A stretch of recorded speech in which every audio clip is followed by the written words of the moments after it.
This show is a proud member of the Nerdy Legion Podcast Network. Get more at nerdylegion.com. Enjoy the show. This is Brightside Home Theater.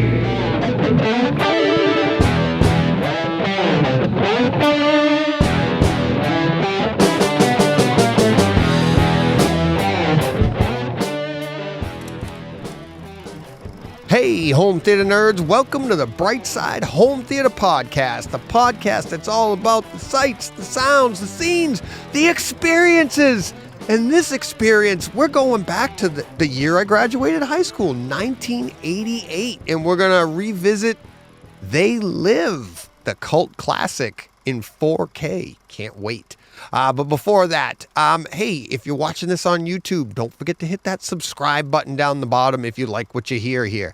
If you don't like what you hear, it still doesn't hurt to hit subscribe. Please? Subscribe on YouTube, on iTunes, all those other great places. You can also support me on Patreon at patreon.com/BrightsideHomeTheater. If you don't know what that is, you go there, check it out. You could sign up and give a monthly donation as little as $1. But not really necessary, but it would be greatly appreciated.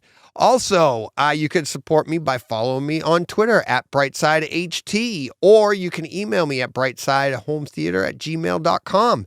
And you can just send me emails, tweet at me, and let me know what you're thinking about home theater. And we talk about that on Tuesdays on my audio-only podcast on Tuesdays, where the listeners take over and we talk about questions, comments, and critiques, all that fun stuff. But today we're talking They Live in 4K. Rowdy Roddy Piper, Keith David, or is it David Keith? I keep forgetting that. Oh, no. Don't screw it up again. Keith David. So, all right. And I'm going to screw that up over and over. I know I am. So, all right. This movie from 1988, not the greatest 4K HDR in the world, but for this movie, it's great 4K in HDR. It was so much fun. Some great vibrant images, great colors popping off the screen. We're going to talk about it right away in the opening scene when we get to it, the way that opening scene just jumps right out at you. And the sound, it's an Atmos track. It's a little front heavy at times, but a lot of ambient sounds around the room, some fantastic pans throughout. Some 3D sound effects going on that really adds some depth to your room. We're going to talk about that. I really enjoyed this. I have never seen this movie look or sound this good, but again, that's kind of like, let me jump right to the chase here. I recommend this movie because I love this movie from the 80s. It's a cult classic. It's something that you definitely should own. I can't say it's the best home theater experience I've ever had. I would never say that. But I think what this movie means, how much fun it is, how crazy it is, and it's a great representation to me of the 80s, of the action, of the graphic violence that they had in their movies back then, and the message that this movie is sending. Just, pay attention to your surroundings, people. And it's just a fun movie in that way. But as a home theater experience, I can make the case that it is a lot of fun. I'm gonna show you some pretty intricate little details in there that don't need to be there, but those are our favorite kind. And there's some decent bass here and there, and there's some pans. So you can't go wrong with pans, right? I love pans, left to right, right to left, back to front, over the top, all that fun stuff. So we're gonna check out all that good stuff in there, but let's open it up. Where do we open with? Always open. The popcorn is popping. Yep. We're going to open with the opening scene. And what more is there to say about the opening that...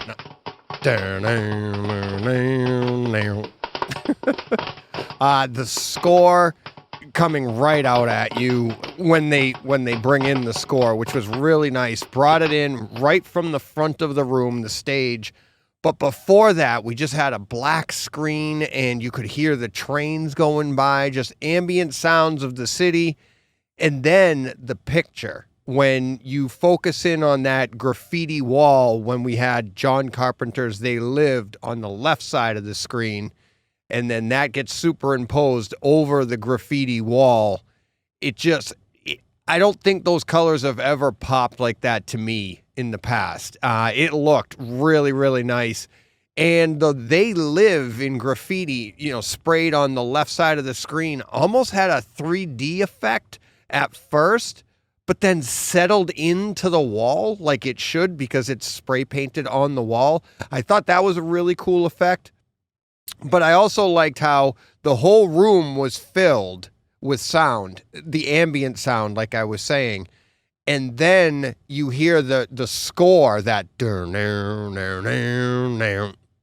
score was heavily towards the front of the room, really putting you like you're watching what's about to take place. Like you're the viewer, you're set back from it, but you're kind of in the city, so you have it around you.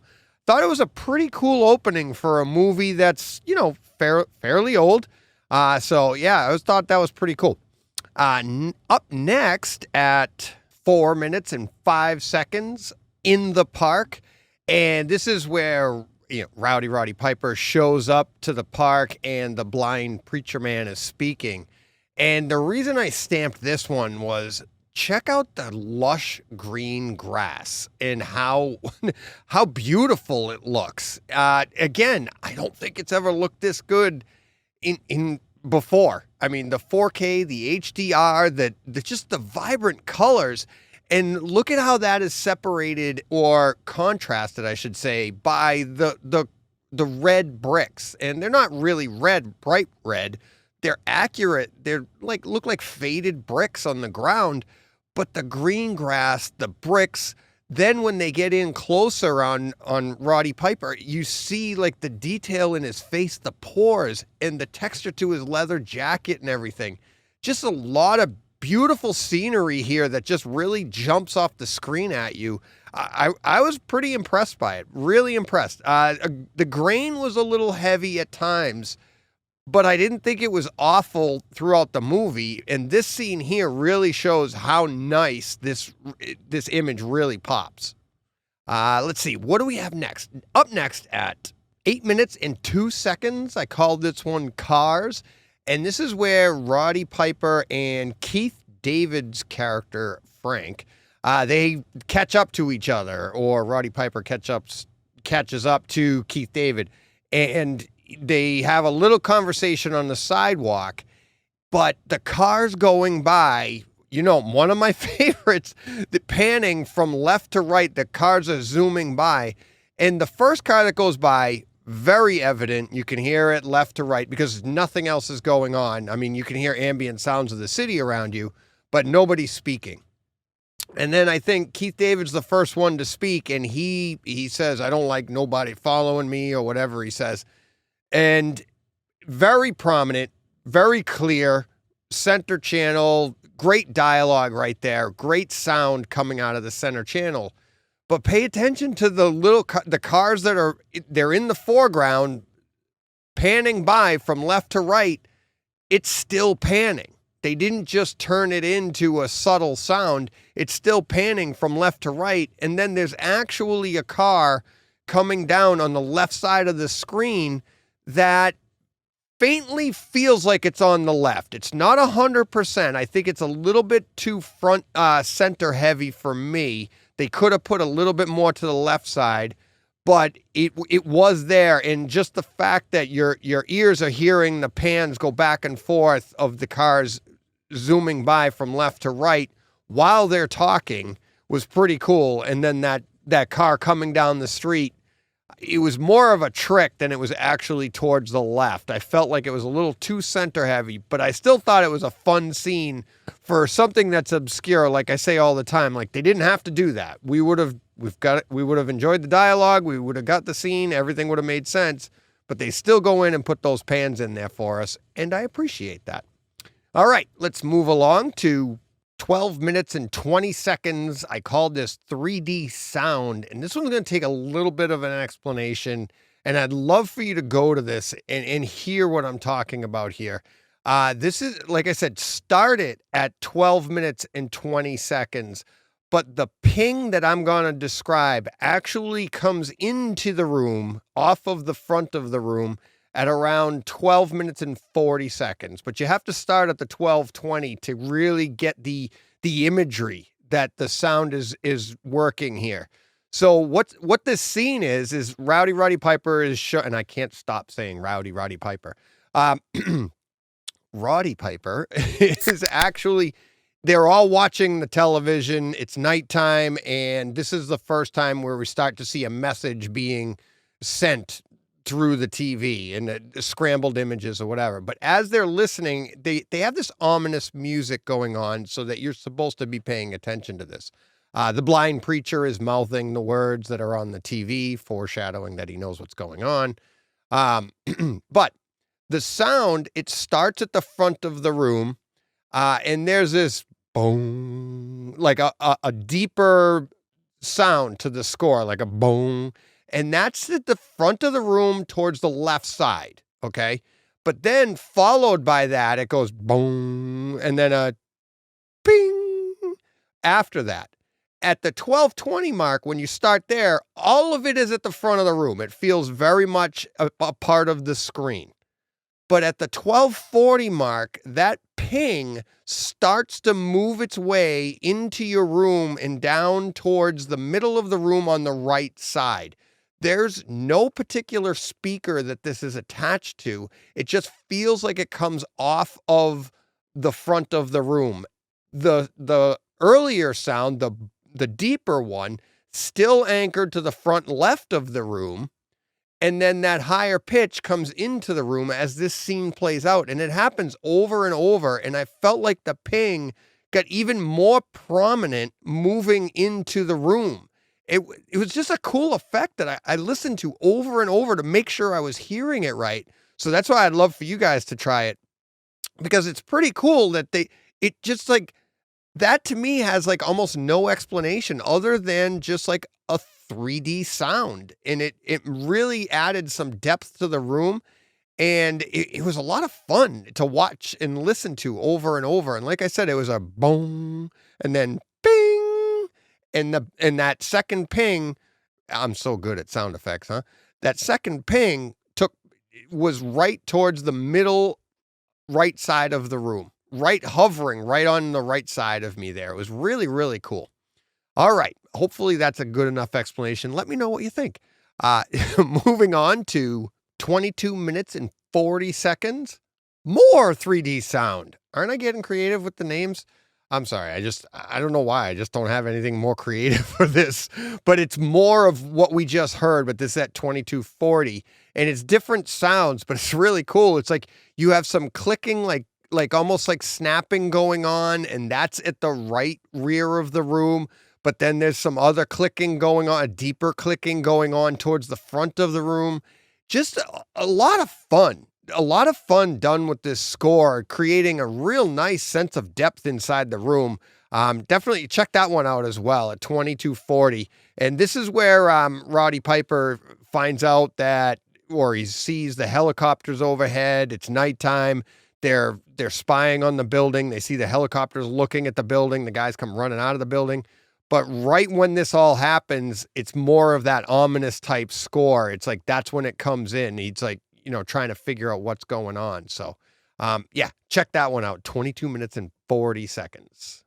Then at 35 minutes and 50 seconds, Sleep.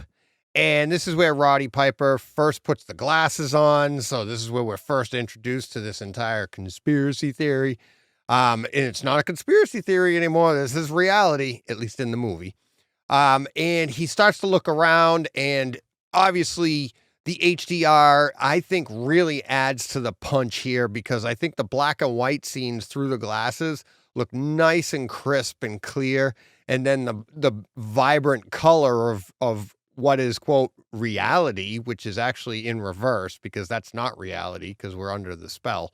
So I thought that was really cool. But why I called it Sleep is because as he starts to look up and he sees, I believe it was on top of a traffic light, and that little satellite dish spinning around. The sound isn't coming from that, but he can hear the ominous, the sleep sleep. The subliminal messaging that's supposed to be going on that you can now, for some reason, you can hear it when he puts the glasses on. But that subliminal sleep. This comes off the screen. Like at first, you can just barely hear it. I mean, it's deep, it's there, and it's at the front of the room. But then as he's looking at that, and I'm only saying that as a marker for when you're watching the thing. I don't think the sound is literally coming from that satellite dish rotating. But when you see that satellite dish, you'll know what I'm talking about, because the sound comes off the screen and it's coming from everywhere and nowhere, all around your room. Just that sleep. And it's all around your room. Really, really cool use there, because there's other stuff still going on around your room that are anchored to where it should be, like traffic towards the front and little ambient sounds all around. But then that sound of the sleep really filling the room. Really cool effect right there. Really cool. Really enjoyed that. Up next at 42 minutes and 16 seconds. This is for all of you bass fans. This scene, I gave 2 boxes of popcorn. This scene was a lot of fun, and I had to go back and forth, and hopefully you get to enjoy this as well, because this is deep, this is low, and if you're not at reference level, you're probably not going to feel it. So at 42:16, Roddy Piper is in the bank, and he has to, quote, he runs out the back, okay? He has to escape. His getaway. That's why I called it getaway. And he goes down this back alley. And while he's running down the alley, he's got the shotgun. You'll see the picture on YouTube that I referenced. And while he's running down the alley, there's this bass that's underneath, way down low, that it's in the score, and it's just boom, boom. And I could feel it in my back. I could feel it in my legs. It was just this vibration that came up through me that was just so subtle. It was so minor, but it was there, and it tickled. And I went back, I watched it again, and I'm like, there it is. And it's as he comes through the door and he turns to his left to run down the alley, and he just starts jogging, and you can hear and you can feel, more importantly, you can feel that bass. It's just very low, but it's there, and it's a low but high frequency. Like it tickled a little bit. It was like, boom. It was awesome. Awesome. Check that out. 42 minutes and 16 seconds. Again, you got to be at reference level to get it, but it's there. It was awesome. All right. Up next at 56 minutes even, put on these glasses, 3 boxes of popcorn. This isn't a special effects movie. This scene anyways, I should say. This isn't about special effects. It is about the sound.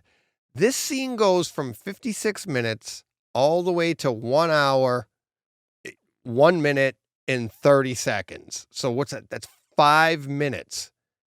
And it's the fight scene between Roddy Piper and David Keith. Which one was it? I always get those two mixed up. Keith David. That's right. Sorry. Keith David.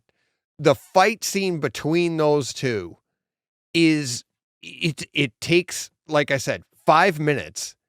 And the sound in this is so brutal. My wife was wincing. She couldn't handle the sound. And when you're watching this movie at reference level, these punches, the sound that they use to show contact, I'm like wondering, did they actually hit each other and record it? It sounded so real and so brutal. Towards the end, when Roddy Piper hits his head on the concrete, on the asphalt, his head, and you can hear it, and it just sounds so brutal.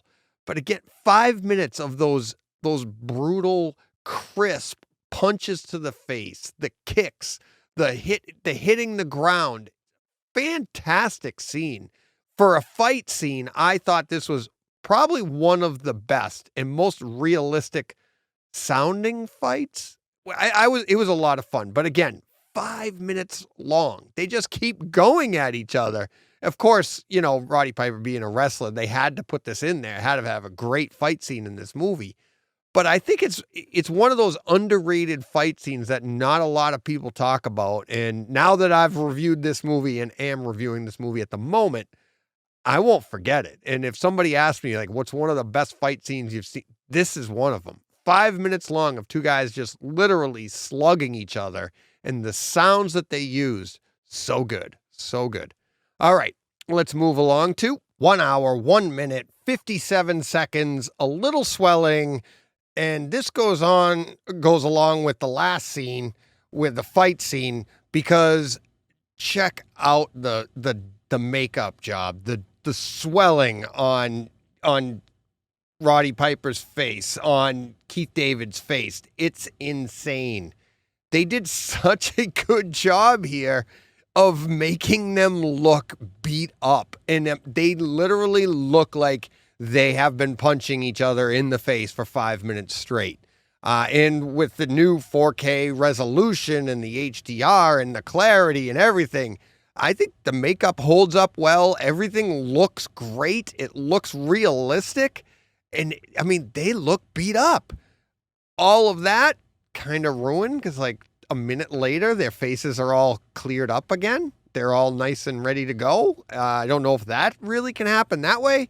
But I thought when they jump right to that scene, they're walking down the street, they both have their sunglasses on, and you just see their faces, and you got to laugh. It's just, they're so beat up. And then they go into the hotel, and they look at the guy, and they're both just standing there with their faces just pounded and just swelling everywhere, red and all that. It's so good. Looks so good. All right, let's move along to 1 hour, 13 minutes, 38 seconds. Raid! They don't actually say that.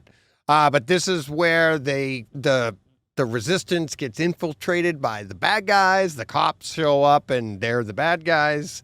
And they come in and they just start shooting. But really nice explosion to open things up and literally open up the wall, blows the wall up. Little kind of a jump scene. If you hadn't seen this movie before, jumps right. I mean, it's you weren't expecting it. And the base here is pretty good. There's one part halfway through this raid where one of the resistance people has a grenade in his hand and he's about to throw it and he gets shot. And then the grenade falls down. They cut away from that. And then you hear it go off to the left side of your screen, left side of the room. And it sounds really nice. Nice big explosion, nice bass, nice full bass out of it. But I thought throughout this scene, which is a lot of fun, don't get me wrong, I really enjoyed the scene. I thought that the gunplay, the gunfire was a little bit high-pitched for my taste. I would have liked a little more fuller sound, but that might just be a case of the 80s. I don't know. But it felt like it was a little too tinny, like too tinny of us, too high-pitched for the gunfire. But like I said, throughout this, there's gunfire all over the place. Most of it's front heavy, but then at times you can hear it around you because there's a lot going on. And pay attention for the bass explosions too, because you can hear those and they are localized around your room, which is a lot of fun. Really cool. All right. Jumping to 1 hour, 16 minutes, 2 seconds, watch Malfunction. And this is where Keith David and Roddy Piper, I keep saying that, they're in the alley. The bad guys are coming, and Keith David's playing with the watch, and it goes off. But the sound that you get when this watch turns the ground into this portal to to the subway, apparently, or something below it. But the sound in your room, you have the ambient sound of the alley, the gunfire, the police are coming down the alley. And then all of a sudden, everything around you, the voice telling you the watch is malfunctioned, and you have the countdown to jump through the little portal, all of that going on all around your room, filling the room. Awesome sound.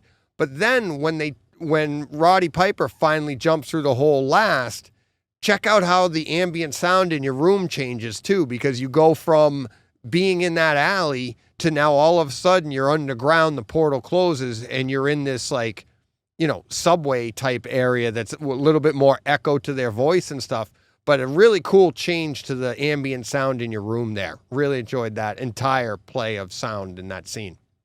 So next up at 1 hour, 22 minutes, 5 seconds, The Tour. And this is where David Keith and Roddy Piper are getting the tour of the enemy's facility, or Keith David, I'm sorry, screwed it up again. How many times have I screwed that name up? David Keith, Keith David. All right, so Keith David is in this movie. But anyways, they're getting the tour. And there's not a lot here to write home about as far as scenes and sounds and stuff like that, unless you're a home theater nerd like us and we love the little details. Check out the little detail of sound movement as they leave the main room. They were talking in the room, so like at 1 hour and 21 minutes and 50 seconds, they're seeing everything around them. They're in the room, computers, people are working on computers all around them. And then at 1 hour, 22 minutes and 5 seconds, they are leaving the room. They're going through a doorway into the next room. But pay attention. It's very subtle, but pay attention to all those computer sounds and the people working around you. They start to focus in and then pan to round and pan by you. As they go through the door, all the sound that's in that room goes to behind you, goes in behind you, just like you're stepping through the door. Really, really cool use there. Very subtle. And again, one of those things that if they don't put it in, nobody's complaining, but it sounds fantastic. And it's such one of those little details that I love to hear that stuff. All right, next up, we have our final scene at 1 hour, 29 minutes, 10 seconds. F it. That's all I'm going to say. This is a family show. That's what Roddy Piper says at the end after, of course, I mean, honestly, the first time I saw this, I didn't see it coming that Keith David was going to get killed in just such a brutal way. It was such a great surprise ending first time seeing this when I was a kid. And you're just like, oh my God. And even my wife watching it, she'd never seen this before. And watching it, she was like, oh, wow. I'm like, yep, there we go. I thought it was fun watching her reaction too. But yes, so this final scene at 1:29, 10 seconds, it's when Roddy Piper is on the building. He knows he's going to die. Both the helicopters are pointing at him. And he wants to take out that satellite, take out that tower to end all of the charade to the world. And he says, F it, and then shoots the tower. The base there is really nice. I honestly thought the HDR looked really good here against the black sky. It had a little bit of depth to it from a movie from the 80s, and the bright lights from the helicopter, the colors of the helicopter, the colors of Roddy Piper's shirt, and the flannel that he's wearing. I just thought it looked really, really good. And it goes along with the bass too, and the sound and the bright lights of when he finally shoots it, and the explosions are bright and the sparks and everything. Two funny things from the scene that I thought were really the two deaths. The death of I forget her name, but the bad guy, the woman that ends up turning on him and who shot Keith David, she when she dies, she faints backwards, perfectly backwards, stiff, like all of a sudden just like rigor mortis set in, and she just falls over on her shoulders. And then when Roddy Piper dies, he goes in the same fashion, just like faint backwards, directly backwards, not like your legs give out and you fall to the side or anything. Those looked really funny. That was textbook 80s death. Like, oh, and the arms coming up I thought were good too, because the arms stayed out. Like when she died, she had the arms out with the gun, and then her arms just it stayed in the perfect position while she fell backwards. I thought that was pretty funny. But great ending, great scene, lots of fun. Really, really enjoyed this movie. I hadn't seen it in a long, long time, and seeing it in 4K really, really did it justice. Not the best 4K HDR in the world, as I said, but it was a lot of fun. And I thought it never looked better. I thought, as I just pointed out, I thought some of the scenes really popped off the screen. I thought the sound was fun, and it's just one of those cult classics that you just can't go wrong. And I thought they did a decent job here on the 4K HDR, and really, really enjoyed it. And I recommend it, highly recommend it, because it's one of those cult classics that it should be in your collection, because it's it meant so much back then, and then paying attention to what's going on in the world today, and you're like, some parallels, some weird stuff there. And it's like, not that I'm accusing anybody of anything on any side. It's just, this is how everything has always been that way. And when you look at the world today and you think it's crazy, and it's like, this movie's from the 80s and it was about crazy times. So it's always crazy. Just roll with it, push play in your theater, and have a good time. That's what I do. All right, that'll do it for this week. Thank you, everybody, for listening. Questions, comments, all your comments. Let me know what you thought of this movie. If you think it's a dumb movie, you think it's a great movie. If you've seen it in 4K, let me know. We'll talk about it on Tuesday. Listeners take over Tuesday. Questions, comments, critiques, all the fun stuff on Tuesdays. We'll see you then. Don't forget, hit subscribe on YouTube. Hit subscribe on iTunes. Go to Patreon. Support the podcast there. Patreon.com/Brightside Home Theater. All that good stuff. Thank you very much. Follow me on Twitter @BrightSideHT. And until Tuesday, have a great weekend, everybody. And go push play.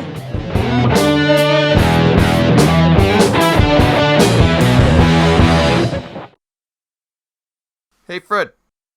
This has been a Hey Fred production with theme music by Jeff Bernhardt and Throne Vault Productions.